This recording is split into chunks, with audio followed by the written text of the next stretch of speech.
Hello and welcome back to another video, and today we are going topping the grazed field. So this is the field where the cows and calves are on. That's the little sort of hut or calf crib for the cows and for the calves that we let them into to get their meal and stuff.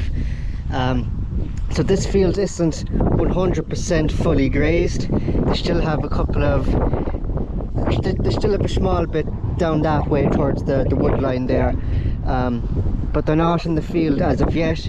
They're inside the slatted shed because this evening we have to get them injected and all that for getting them a bull and AI'd and all that. So they're not out in the field. So while the field is emptied, I might as well go and top a bit. So you can see that a lot of undesirables that the cattle didn't eat, like this long bit of stemmy grass, could be cut, and a lot of other sort of weeds and stuff that the cattle don't tend to eat, like that. So and the docks and stuff as well can get a trim. So you could just see there's some little bits of clumps of grass and bits of long stemmy grass that I just go around, run around with the topper and get a cut and just tidy up the field a small bit, because it is looking a little bit worse for wear the way it is. But yeah, we'll go anyways, get the international tuned up, get the topper onto it, get the topper tuned up, and then we'll get to topping. Now we are topping away. I have one rin of the field done and everything is going smoothly enough. There's a few sort of wet soft spots up along there, but nothing that lifting the topper and dip lock won't help with. But as you can see, it is topping it nicely. The blades are nice and sharp on the topper, cutting away nicely. And this is the fence line here where the cattle cannot get into. The other bit of section there.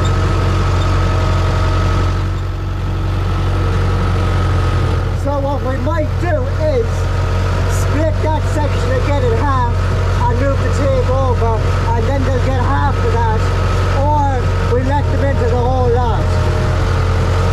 But as whether or not you can see, there's not a whole pile in it left. There's a lot of that long stemmy grass in it, but there's a bit of bush and a bit of low grass for the cattle to eat. And that's what the rest of this was like, the same as that. But we are tidying this up quite nicely with the topper. So not too bad at all. This stretch along here is the softest. Had to lift the topper there, dip lock down, but once I get further in that way it should be grand.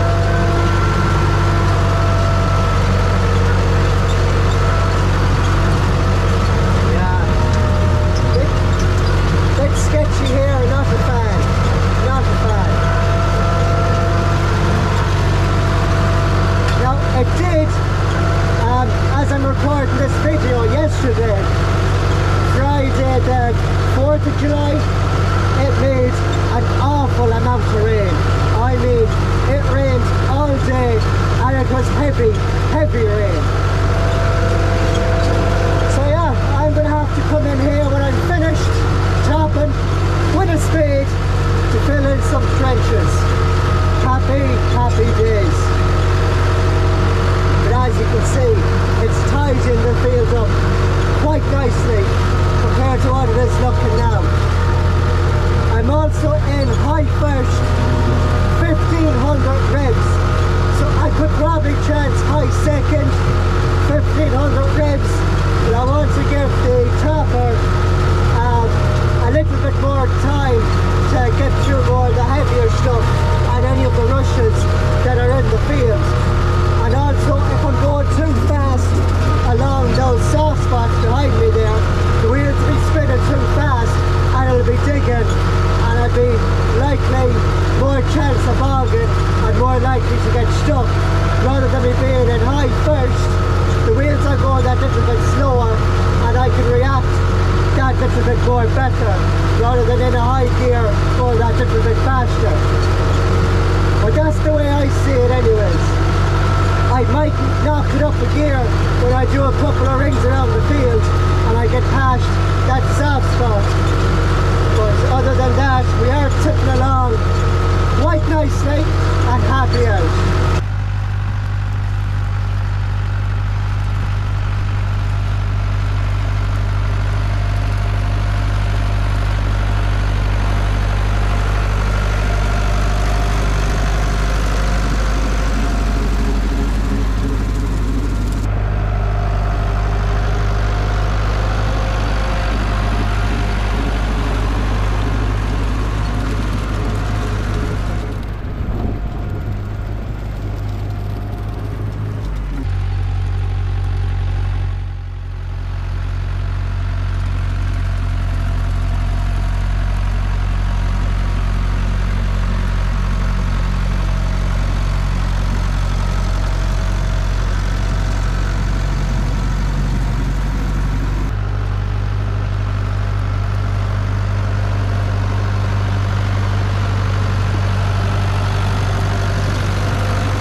I've been thinking when I was going around the field, maybe what I should do when I have the tractor and tapper on and in action is to go turn off the electric fence, then go into that paddock and use the tapper to cut a line of that in half and then move the fence over and just give them half of that that's left. Because the reeler is down below and the other end is connected down there. So if I go from wooden stake to wooden stake with the tapper and make a line, just to make sure that there's no long grass or rushes touching the electric tape and affecting its current and how much power it's putting through it.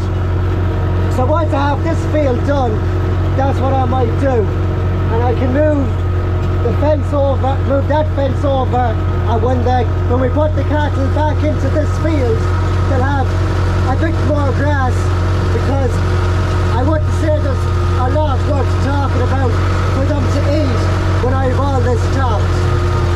So yeah, that's what I might do. So when the brother comes home, we'll give them their injections and all that stuff that needs to be done with them. I'll let them out into the little chute. I'll finish off the topping if I don't have it done, and then I will move the fence and give them a little bit more grass, and then I'll let them out. I think that's a good plan of attack. We're coming into a load of thistles just up ahead here. there's something that definitely wants to be chopped and say goodbye to.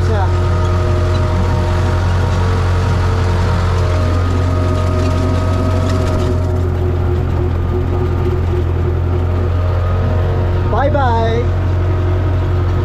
Anyways, we are getting on nicely.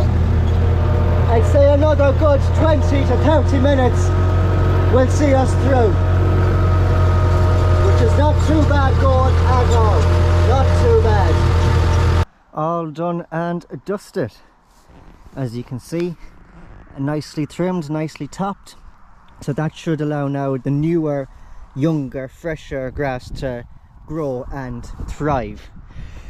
So the brother came and we done the cattle. We have them there waiting just below on the runway there.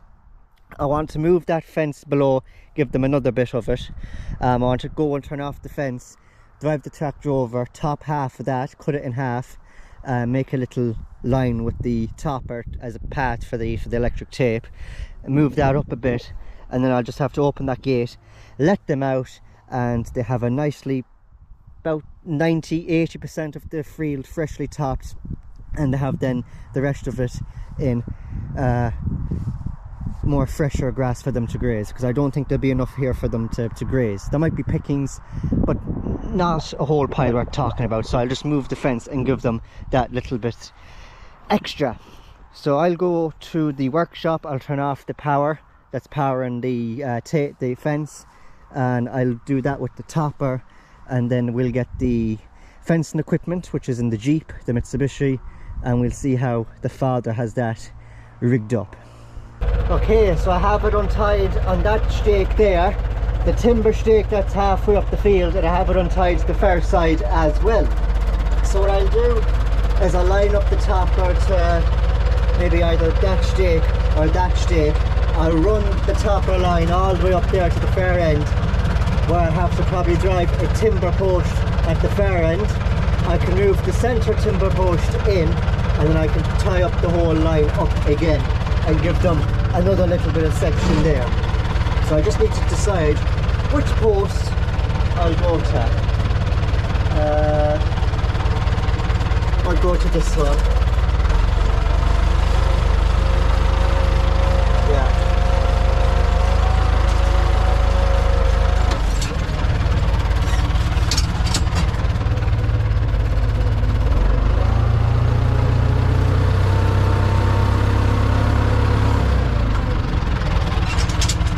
So there's a black twisty thing there, so when I'm moving the whole line inwards, I'll have to unscrew it from that post and screw it into that post, and then I can, the reeler is there, so that tail is the far end. We'll just focus on getting this line up here and see where I have to drive the next timber post to the far end. That's just the main idea for this. Anyways, yeah, I'll do this. I'll put the camera away because I want to get this as straight as possible. I have a line top now in the centre of the field, so where it's topped there, that's where I'll be running the next tape. I'll be moving it up to there. So from the far end where I started to here, I'll whack down a timber stake somewhere there, and then join it up to that wire there, because that's the live wire. There'll be current flowing through that. So for this line to get power, it needs to be hooked up to that line. So I'll go back to the yard now. I'll get what I need. Timber stake for the middle don't need, there's a twisty oak down below don't need. I just need a timber stake, the crowbar and the sledgehammer to put a timber stake there. Should have enough pigtail stakes and whatnot. So I guess I'll just have a quick look at what's in the back of the Jeep. All the fencing equipment is in that, and I just gear then what I may not need. Tape is up, as you can see. They have this section here now to graze, and then they'll have that whenever they eat this. So this bit here should do them a couple of days to maybe a week or so. They'll probably trample more of it than they'll eat, but that's just the way it is.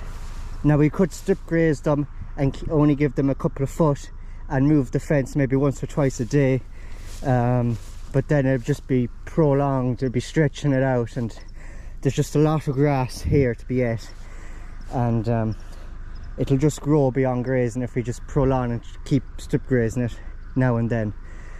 So this is kind of like a block grazing type system, similar to it anyways, where we just give them a big section to graze. That'll do them maybe a week or so, and then we'll give them the last block or whatever.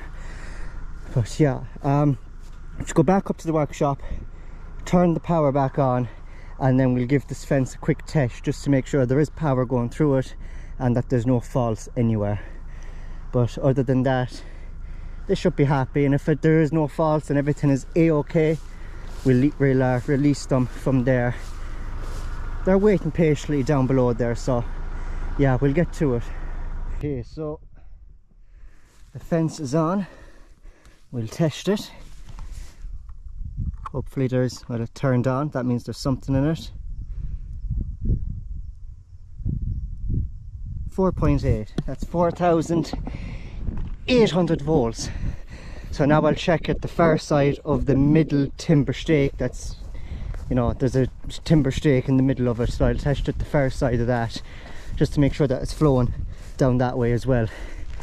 And if it's current there, then there should be current in that other fence coming along there, because that's how this fence is getting its power, through that tape along there, which is going up to the corner of the field there, connected to the mains.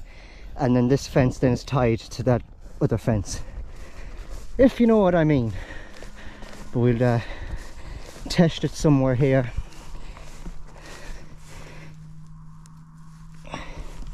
And see.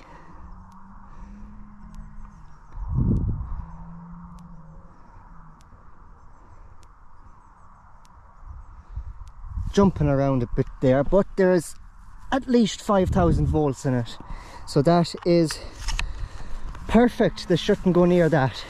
The cows won't go, the cows won't bother too much, but the calves probably won't go near it if they're used to it, so hopefully they are used to it by now.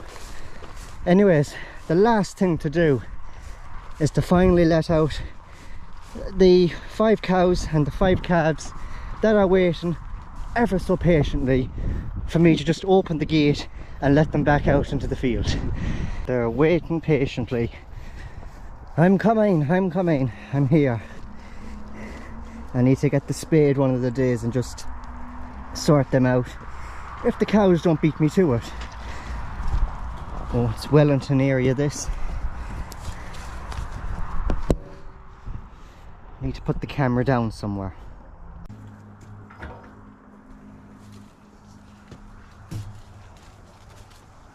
Not yet.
They're gone down into the distance to the fresh new grass I opened up for them. So that's the top and done. As you can see, field looking a whole lot neater, a whole lot nicer. And that should now promote nice, younger, youth, fresh grass to grow up in the next couple of weeks. Probably won't be enough for grazing purposes, but once they have finished grazing this field, they'll be moved off to a different field.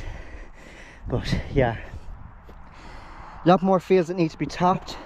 That field there, full of rushes, needs to be topped. The shroy, where the 2 cows and the 2 heifers that are bulled and in calf are, full of rushes, also needs to be topped. But soft field, soft field.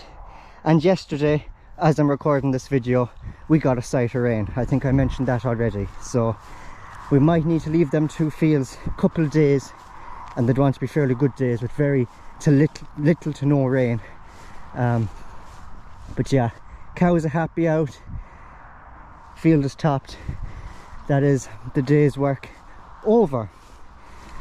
And that is going to be the end of today's video. Thank you very much for watching. Don't forget to like and subscribe. Check out my merch. The link to that will be down in the description. And I'll see you in my next video very soon. Take care.